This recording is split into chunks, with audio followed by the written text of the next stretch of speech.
So ito na naman mga ka-survival ang ginawa natin para ito sa bayawak or ahas. Kaya niyang ulihin.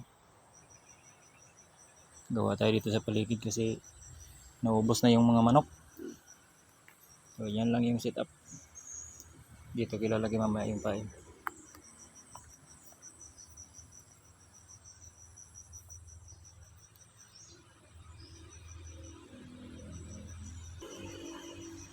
Pagpasok dyan mamaya sa pintuan ay yung trigger nya, pipitik yan.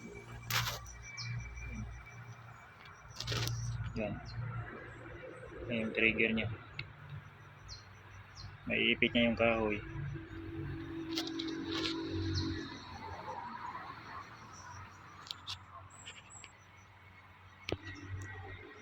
So yan lang mga ka-survival. Yan lang yung technique. Pwede sa bayawak, pwede sa ahas. Yan na mga ka-survival, nilagyan natin ng pain, tinain ng manok. Ang kagandahan nitong setup natin kasi hindi mamamatay agad yung bayawak kasi sa siya, sa gitna siya matatalian, hindi sa liig.